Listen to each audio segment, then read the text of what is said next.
Welcome back to the new day. सकाळ झालेली आहे आणि तुम्ही बघू शकताय ईश्वरीचा अभ्यास चालू झाला आहे, प्राजक्ताची पण कामं चालू झालेली आहेत आणि मी थोडासा मोकळा आहे. नागपूरवरून आलोय. नागपूरचे अजूनही एक्साइटिंग असे व्लॉग्स तुमच्या समोर येणं बाकी आहे.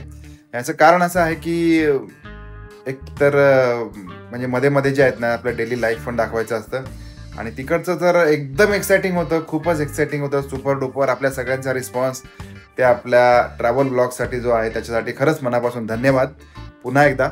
आणि खरं तर आज कालपासून आमचं एक नियोजन होतं की आपण पेस्ट कंट्रोलसाठी बोलवूया. आयुर्वेदिक पेस्ट कंट्रोल, जे इतरांच्या बाबतीमध्ये हर्बल पेस्ट कंट्रोल, पण मी त्याला आयुर्वेदिक पेस्ट कंट्रोल म्हणतो. कारण ते काहीतरी असं वेगळंच घेऊन येतात जे वनस्पतीपासून वगैरे वगैरे काहीतरी असतं, ज्याच्यामुळे पेस्ट कंट्रोल चांगल्या प्रकारे होतं आणि मी त्यांना बोलवतो. जीवाला हार्मफुल नाही, तर आता ते येणार आहेत तर ते करून घेऊया. त्यांचा number may be me flash करतो, कारण खरंच चांगलं करतात. आम्हाला पण रेफरन्सद्वारेच त्यांचा नंबर मिळाला. तुम्हाला जर का करून घ्यायचं असेल तर त्यांच्याकडून करून घेऊ शकता. It's a non paid promotion. चांगल्या गोष्टींचा आपण प्रमोट केलं पाहिजे आणि एखादा व्यक्ती, आपला मराठी माणूस जर का व्यवसाय करत असेल तर त्याला जास्तीत जास्त प्रमोट करावं असं मला मनापासून वाटतंय. तुला काय वाटतं प्राजक्ता? बरोबर, काम छान करतात, त्यामुळे बरोबर बरोबर. आणि दुसरं म्हणजे ट्रस्ट. आता मी तुम्हाला एक गोष्ट प्रामाणिकपणे सांगू का, की एखादा ऑनलाईन पोर्टलवरून जेव्हा तुम्ही एखादी सर्व्हिस घेता तर ती सर्व्हिस तुमच्या घरापर्यंत, जे आता क्लिनिंगचं काही असेल किंवा पेस्ट कंट्रोल असेल, अशा गोष्टींमध्ये जर का तुम्ही अनोळखी माणसाला बोलवलं तर इतका मोठा प्रॉब्लेम नंतर होऊ शकतो. जे मला असं म्हणायचं की आपण वर्षानुवर्ष त्यांच्या संपर्कामध्ये असतो, त्यांच्या आणि आपली एक ओळख तयार झालेली असते आणि त्याच्यातून मग त्यांचा ट्रस्ट तयार होतो.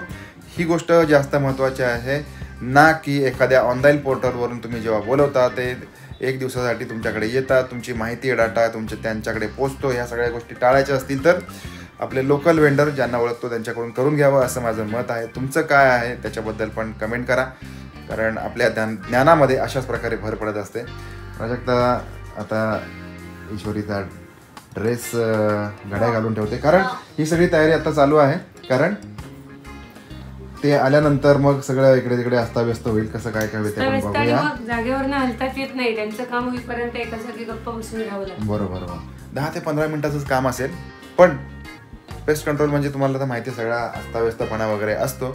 तर आणि ईश्वरी सकाळी उठली, आमचा तर चहा बिस्किट झालेला आहे. बिचारी तशीच बसले, मला भूक लागली, आणि मी जेव्हा घरी असतो तेव्हा तिला तिची आई दिसत नाही, तिला नेहमी बाबा दिसतो. बाबा मला भूक लागली, तर मी काय करणार सांगा? काय हवंय तुला? दूध? हा, लहानपणी एवढं दूध पिणारी मुलगी, तिला आता दूध प्यायला की मळमळतं, काय करणार? हा मग, आणि अभ्यासाला पण बसले, तर आता तुला काय देऊ सांग? मी देतो तुझ्यासाठी. हा बघा, आता हे सुद्धा काहीही चालेल असं काय काय काय देणार सांग तुला मी? काहीही हा पदार्थ असतो का? असतो. कुठे असतो काहीही पदार्थ? मग ठीक आहे, बघूया. काहीतरी ठरतंय, जे ठरतंय त्याप्रमाणे तिला आपण देऊ. सध्या तर यांनी लाईटची बटणं चालू ठेवली, ती मी बंद केली. मिळतात पाव, 10 पाव मिळतात. 10 पाव मिळतात आमच्याकडे. 6 आणि 4 10 असे पाव मिळतात. बोल किती आणायचे? पैसे तेवढेच घेणार ना? पैसे कमी घेणार. किती कमी घेणार? त्याप्रमाणेच 3 रुपये पाव असेल, 3 5 15 वगैरे काय असेल ते. 3 रुपये एक पाव, 6 रुपये कमी घेणार का? हो, 10,000. ओके, 10 पाव. आणि फायनली असं ठरलंय की आमची कालची पावभाजी आहे. पावभाजी. आणि ईश्वरीला टिफिनला काय द्यायचं बाळा तुला? ओके, कळलं.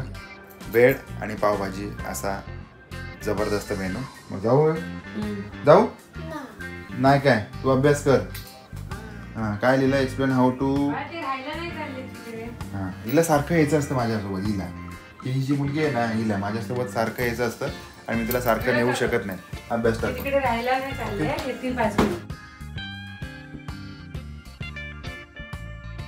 ये फ्रुटीवाला केक कसा आहे?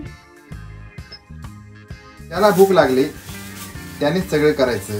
असं कुठे लिहिलंय होय रे? बघा बघा किती किती पाव आणले. मी 10 पावसाठी गेलो होतो आणि एकदम मस्त की फ्रेश पाव आहेत, है ना? म्हणून 1 2 3 4 5 6 7 8 11 12 12 पाव आणले, एकदम मस्त झक्कास. आणि बघितलं ना की असं भूक लागते ना. खरं सांगतो तुम्हाला, मी तर एकदम बेकार या बाबतीमध्ये. काय बघितलं जेवणा खावण्याचं की मला ते नसलेली पण भूक लागते. आता यांची कालची पावभाजी आहे बघा. कालच्या पावभाजीचं टेस्ट आज दुसऱ्या दिवशी जी लागते की नाही काय ईश्वरी काय बोलतेस आहे ना, म्हणजे कालच्यापेक्षा आज भारी लागते ना. तर मला असं वाटतं की याच्यामध्ये ना सगळे मसाले त्याच्यामध्ये उतरतात, प्रॉपरली एकदम सेट होतात आणि त्याच्यामध्ये त्याची टेस्ट म्हणजे एकदम बेमालूम एकदम. हे बघा एकदम फाईन केले. आणि खरं सांगायचं म्हणजे ना मला एकदम अशी फाईन पावभाजी नाही आवडत. तुला आवडते? एकदम अशी बारीक चॉप केली एकदम पावडर लाईक. हां मला आहे ना मला त्याच्यात थोडंसं असं भाजी जाड थोडी भाजी त्याच्यात राहिल्यानंतर बरं वाटतं, म्हणजे तशी जास्त आवडते. पण ठीक आहे काय प्रॉब्लेम नाही. काल पण पावभाजी होती, तीच पावभाजी आम्ही सकाळी खाणार आहे. पाव बघून तर एकदम मन भरून गेलं. तुमचं पण भरलंय का? थोडंसं आता ईश्वरीवर मी चिडलो का माहिती, याला भरवायला गेली याला हा का खाणार आहे का सांगा मला. मग असं करतात ना, मग राग येतो मला मग सकाळी. Sorry, I am so sorry. तर म्हटल्याप्रमाणे आपण बसलोय पावभाजी खायला. पावभाजी लवर 1. नंबर 2 मला काय तेवढं पसंत पडलं नाही, त्याच्यामुळे मी दूध साखर घेतले. याच्यामध्ये मी आता पाव खाणार आहे. एकदम 100% लाईक्स आणि 100% आवडीची गोष्ट. पाव पण एकदम भारी दिसतात प्राजक्ता बघ, है ना, लय भारी. प्राजक्ता आता बोलते कशाला, खाण्यामध्ये एकदम मग्न आहे. आवडीची पावभाजी. आणि मी आता साखर मिक्स व्हायची वाट बघतो. एकही शब्द बोलत नाही बघा, एक शब्द नाही, है ना. मशगूल दाने दाने पे निकली है खाने वाले का नाम.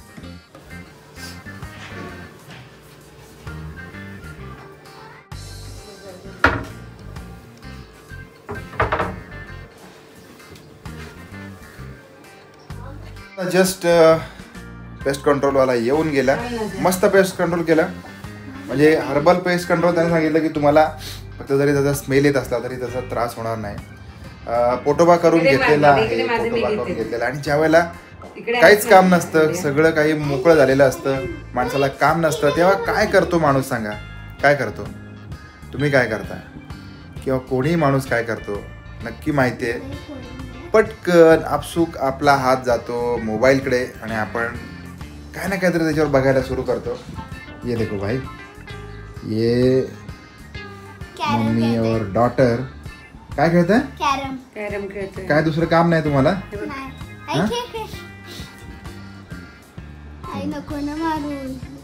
मग अशी माझं ऐकलंस तू नाही की नाही? माझं मी पण माझे गेले ऑलरेडी. सगळं सोडून दिलंय आणि मोबाईलमध्ये दोघी एकदम मशगूल होऊन कॅरम खेळतात. माझं काही पडलेलं नाहीये. मी व्हिडिओ करतोय, तुमच्या आवडीचा व्हिडिओ. मोये ती पुढे गेले. मोये मग अशी मला म्हणलीस तू मागे ये मोये मोये क्या होता है? मोये मोये आता नाही गप बघ. माझं घालवलंच फुकट, भेटकल नुसती फुकट घालवलाच एक माझं राऊंड. आता तुझा पण घालवणार मी बघ. अजिबात नाही. मम्मा खेळताना काय नाही, मम्मा बोलू शकत नाही. खेळताना पार्टनर असतो फक्त. बरोबर प्राजक्ता एकदम बरोबर बोलली. यस, तुम्ही जर का खेळत असाल तर असं खेळा की समोरच्याला तुमचा तो नात्याने कोणी असू दे खेळ असतो, है ना. जसं युद्ध आणि काय म्हणतात ना प्रेमामध्ये, आता याच्याशी रिलेव्हंट होत नाही मला वाटतं, पण हरकत नाही. आपल्याला काय जात आहे भाई. मम्मा हे बघ, एक काय सांगायचं सांगू का तुला?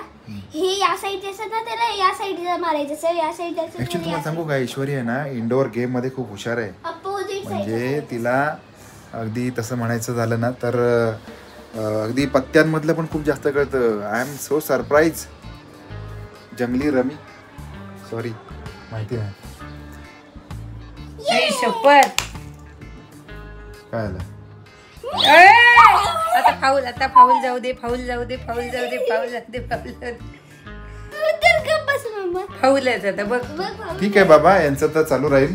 प्रेस कंट्रोल करून गेलाय घरामध्ये पूर्ण. असा एक तो केमिकलचा स्मेल कसा असतो तसा स्मेल येतोय पूर्ण घरामध्ये. तरी करून घेतलाय म्हणजे इकडे वरती वगैरे सगळं सगळंच एकदम म्हणजे आतमध्ये पण इकडे बघाल ना तर सगळीकडे कंट्रोल करून गेलेलं आहे. कंट्रोल म्हणजे पेस्ट कंट्रोल. आणि आम्ही आणलेला याला बाबू नाव ठेवलं आपण, बाबू. कारण कोकणामध्ये आमच्याकडे आहे ना छोटा मुलगा असेल तर त्याला बाबू म्हणायची पद्धत आहे. काय बाबू, काय कसं आहे, बरं आहेस ना, असं. तर त्याला बाबू नाव ठेवलंय. बाबू त्याचं काम करतोय. सगळं झालं आता मोकळं आहे. ईश्वरीला स्कूल आहे, त्याला स्कूलला सोडायचंय. आणि वाजलेले आहेत 11 आणि तिला आठवण आहे की नाही काय माहिती, खेळण्यामध्ये एकदम मशगूल आहे. सो बघूया आज काय काय कामं पण आहेत, तर ती काय काय कामं करून घ्यायची आहेत, काय फोर्सफुली करायची आहेत. आणि अशी जी कामं असतात ना की जी तुम्हाला म्हणजे पेस्ट कंट्रोल असेल अशी घरची कामं ना ती स्पेसिफिक अशी अरेंज करून आपल्याला करावी लागतात. असं ऑटोमॅटिक काय होत नाही, कारण 99% आपल्याला कंटाळा आलेला असतो घरी आल्यानंतर, म्हणजे ऑफिस करून आल्यानंतर किंवा कुठे पण असेल. पण जे आहे ते आहे. कधी कधी आहे ना, तुम्हाला खरं सांगतो, प्रामाणिकपणे सांगतो, मनापासून सांगतो, जर का आपल्याला आपलं घर जपायचं असेल, सांभाळायचं असेल आणि घरातली माणसं जपायची असतील तर कधी ना कधी कोणासाठी तरी काहीतरी केलं पाहिजे. आता आज सकाळपासून बघता तुम्ही काम चालू आहे घरामध्ये, तर आता इथून पुढे किचनमध्ये काही करू शकत नाही मोठा असा, तर चहा करायचा आहे आणि चहा करण्यासाठी कोणी तयार नाही आहे. आणि मी म्हणजे नोकरीवाला युट्यूबर आणि काय म्हणू शकतो, मला सांगतात हे लोक चहा करायला. हाँ कोई लेके नहीं जाएगा भैया, रखो अंदर. बॅग बाहेर ठेवली होती. बरोबर. हा, तर आपला मुद्दा काय होता, मुद्दा असा होता की नोकरीवाला युट्यूबर नोकरी करून तमून भागून घरी येतो आणि त्याला चहा करायला लावतात. It's not good. ऑफिस वरनं आल्यावर काही चहा बी करत नाही. आज घरी आहे म्हणून त्याला करायला सांगितलेलं. काही पण थापा मारू नका, खोटं सांगू नका. बरं मी खोटं सांगतोय तुम्हाला वाटतंय? कोणाला वाटतंय? कोण म्हणतं मी खोटं बोलतोय? ये देखो, ये गमछा बेचा डाला हुआ है ना, रामू जो रहता है ना, रामू गडी. तुम्हाला खोकला झालाय म्हणून डाललाय तुम्ही. ओके, तर ठीक आहे. आता लक्षात ठेवा, आज मी चहा करतोय यांच्यासाठी. काय ईश्वरी, तू रेडी होतेस ना? Yes, okay. आमच्यासाठी आहे ना, म्हणजे जी कोणी नोकरीवाले मंडळी आमच्यासारखे आहेत त्यांच्यासाठी एखादी जरी सुट्टी त्यांना मिळाली तर काय करू आणि काय नको, काय खाऊ, कुठे फिरू, कुठे जाऊ, काय बघू, काय नको बघू, असं सगळं मनामध्ये फिलिंग उचंबळून येतात. खरं की नाही? म्हणजे 90% लोक नोकरी करतात, 90% बायका नोकरी करतात, पण त्यातलं काहीच होत नाही. घरात झोपून आराम करून दिवस जातो, कारण कंटाळा पण आलेला असतो बाहेर जायचा. हा, आणि खरं तर आज पण असंच झालं. काय काय ठरवलं होतं सांगा? खूप काही ठरवलं होतं की इकडे जाऊया, काहीतरी करूया, म्हणजे थोडं बाहेर जायचं होतं. सुट्टी असल्यामुळे संध्याकाळी जरा बाहेर जाऊया, काहीतरी करूया, आणूया, घेऊया. त्यातलं काहीच झालं नाही.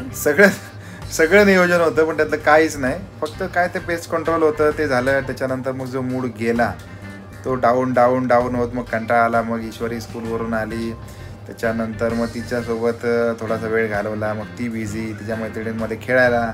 या सगळ्या गोष्टी सांगायचं फक्त म्हणजे खरोखर मनापासून एकच आहे की जसं ठरवतो तसं होत नाही बऱ्याच वेळेला. का तर माहिती नाही, त्याचं कारण नक्की काय असावं, आहे की नाही? त्याच्यामुळे मोस्टली असा प्रयत्न असतो की जे आपण ठरवतो उद्यासाठी ते ठरवून त्याप्रमाणे दिवस गेला पाहिजे, जेणेकरून मग at the end of day तुम्हाला त्याचं एक समाधान मिळतं की नाही वा ठीक आहे आपण. पण प्रत्येक वेळेला असं होईलच असं पण नाही. पण मोस्ट असं व्हायला पाहिजे की जे तुम्ही ठरवलं ते कम्प्लीट झालं की मग बरं वाटतं. मग एखादं असं असतं की एखाद्याला आपल्याला फोन करायचा असतो, तो फोन आपण मिस आउट करून जातो. नाही उद्या आपण बऱ्याच दिवसापासून एखाद्या व्यक्तीला फोन नाही केला तर त्याला आपण फोन करूया, तर ते जर मिस आउट झालं किंवा अशा स्वरूपाच्या अनेक गोष्टी असतात ज्या करायच्या राहून जातात. तसं आजचं पण बरंच राहून गेलं आहे. कधीतरी सांगेन म्हणजे नक्की काय राहून गेलं, किंवा काही फोन कॉल करायचे होते आमच्या रिलेटिव्सपैकी ते राहून गेले. असं सगळ्या आळसामध्ये दिवस गेला, which is not anyway good. काय बरोबर, पण हरकत नाही. एक आहे की घरात जरी राहिलं ना, म्हणून म्हटलं नोकरीवाला यूट्यूबर होणे एवढी सोपी गोष्ट नाही आहे. कारण घरामध्ये राहूनसुद्धा जर का तुम्ही होमसिक असाल तर त्या टाईपचं सुद्धा एक वेगळ्या प्रकारचं सॅटिस्फॅक्शन असू शकतं. हे मी तुम्हाला अगदी गॅरंटीने सांगतो आहे. तर असा होता आजचा दिवस. खरं म्हटलं तर एन्जॉय केला, बरं वाटलं. सगळ्याच गोष्टी काही म्हणजे प्रत्येक वेळा हातात मोबाईल घेऊन आपण फिरत नाही. अदरवाईज एवढ्या फनी गोष्टी घडतात की त्या दाखवल्या तर तुम्हाला हसून हसून अक्षरशः पोट दुखेल.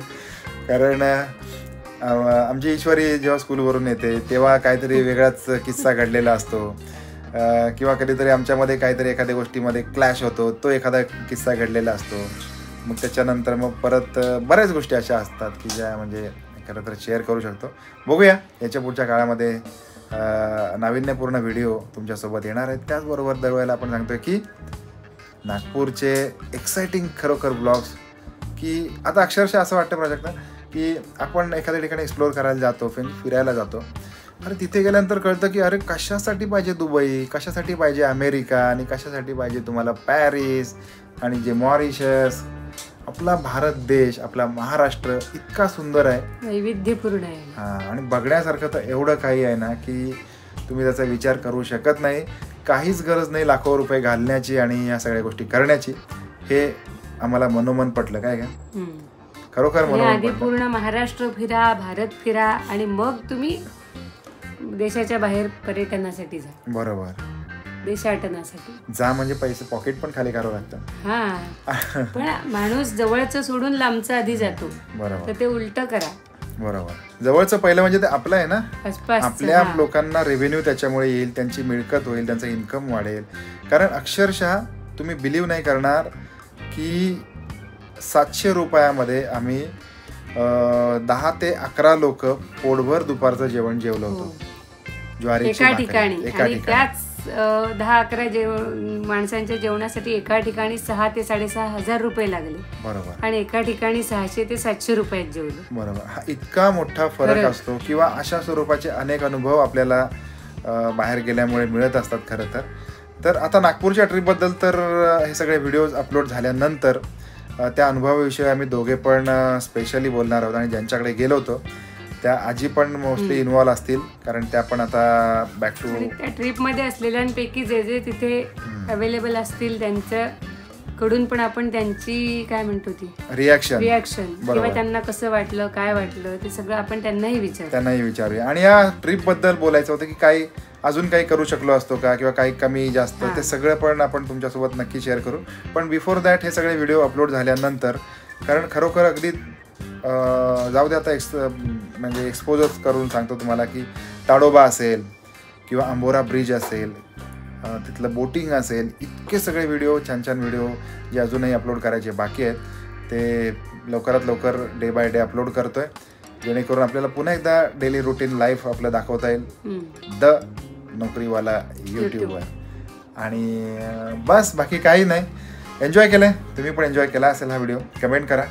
आपली कमेंट आम्हाला, प्रत्येक कमेंट खूप महत्त्वाची वाटते. प्रत्येक कमेंटला आपण लाईक करत असतो आणि त्याचा रिप्लाय पण द्यायचा प्रयत्न करत असतो. आणि बाय बाय, शुभरात्री. भेटूया नवीन फॅमिली ब्लॉगमध्ये. म्हणजेच मी वैभव, प्राजक्ता आणि मध्ये मध्ये लुळबुंडणारी आमची ईश्वरी, आमच्या तिघांच्या ब्लॉगमध्ये. So bye bye, take care, शब्बा खेर, गुड नाईट.